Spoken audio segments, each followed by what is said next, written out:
Shalom dan selamat berjumpa kembali dalam acara renungan dan doa bersama dengan Jemaat Telobatua. Sebelum kita membaca dan merenungkan firman Tuhan, mari berdoa. Terpujilah Engkau Tuhan Allah Bapa kami yang ada di surga, Tuhan yang terus memelihara dan memberkati kami, Tuhan yang memulihkan kami ketika kami lemah atau sakit. Kini Tuhan, kami mau membaca, merenung firman-Mu. Tuhan, berkatilah kami, agar kerinduan kami sebagai rasa syukur atas kasih dan pemulihan dari Tuhan terus berkumandang. Dan kami mohon kuasa Roh Kudus memampukan kami untuk memelihara firman-Mu. Ampuni dosa kami dan berfirmanlah Tuhan, kami telah siap mendengar. Di dalam nama Tuhan Yesus Kristus kami berdoa. Amin. Bacaan pada saat ini di akhir pekan Sabtu 29 Agustus dari kitab Injil Matius pasalnya yang ke-8 ayat 14 sampai 17. Firman Tuhan berbunyi, setibanya di rumah Petrus, Yesus pun melihat ibu mertua Petrus terbaring karena sakit demam. Maka dipegangnya tangan perempuan itu, lalu lenyaplah demamnya. Ia pun bangunlah dan melayani dia. Menjelang malam dibawalah kepada Yesus banyak orang yang kerasukan setan, dan dengan sepatah kata Yesus mengusir roh-roh itu dan menyembuhkan orang-orang yang menderita sakit. Hal itu terjadi supaya genaplah firman yang disampaikan oleh Nabi Yesaya. Dialah yang memikul kelemahan kita dan menanggung penyakit kita. Demikian bacaan kita. Saudara-saudara yang Tuhan kasihi, tema kita pulih hanya karena kuasa Tuhan. Saudara-saudara, ada sakit yang harus ditangani secara medis. Ada juga sakit atau penyakit yang ditangani secara non-medis, yang kita kenal dengan istilah pelayanan eksorsisme, pelayanan doa. Ada para medis yang dikenal dengan tangan yang dingin. Artinya, kalau memberi pertolongan, kebanyakan sembuh. Tapi ada juga yang tidak. Ada juga pendoa yang dipakai Tuhan, sehingga ketika mendoakan orang sakit bisa menjadi sembuh. Dan jumlah-jumlah itu sangat terbatas. Seperti jumlah para medis yang tangannya dingin, itu jumlahnya juga terbatas. Ada keistimewaan yang Tuhan berikan kepada setiap orang.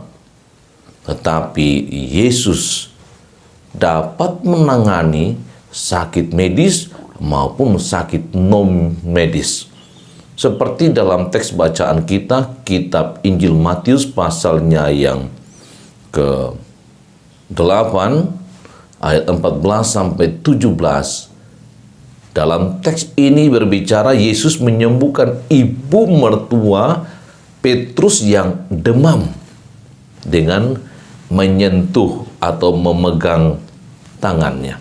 Nah, saudara-saudara yang dikasihi Tuhan, Petrus mempunyai ibu mertua. Artinya Petrus menikah, punya istri. namun tetap dipanggil untuk menjadi Rasul Kristus.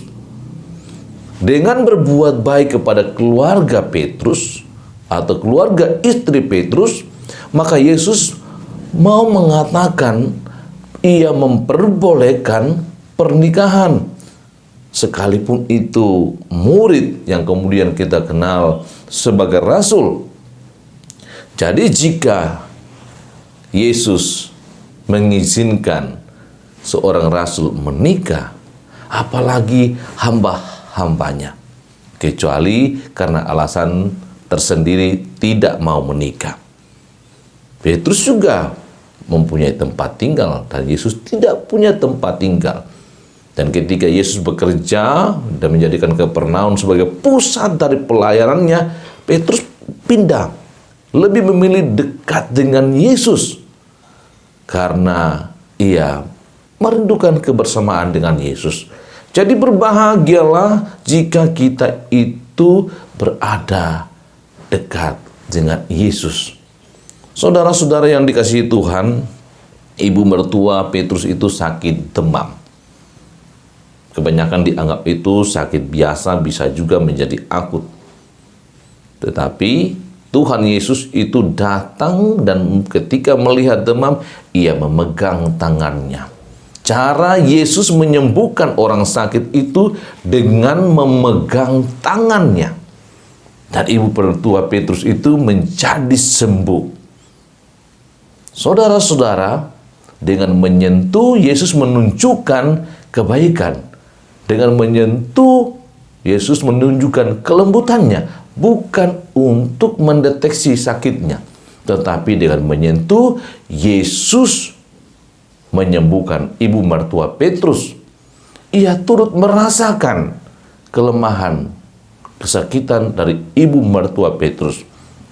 Hal ini menunjukkan pertama, Yesus itu memiliki belas kasih yang sempurna, dan yang kedua, belas kasihnya kudus. Nah, tanda atau bukti bahwa ibu mertua Petrus itu sembuh, lalu pun ia segera bangun dan melayani dia. Melayani Yesus yang menyembuhkan sebagai wujud terima kasihnya kepada Yesus. Saudara-saudara yang dikasihi Tuhan, penyembuhan ibu mertua Petrus dengan cara menyentuh tangannya secara ajaib menjadi sembuh, ini mengundang banyak orang datang menjumpai Yesus sebagaimana dalam teks bacaan kita. Justru yang datang itu dengan berbagai penyakit dan juga ada yang karena kuasa kegelapan.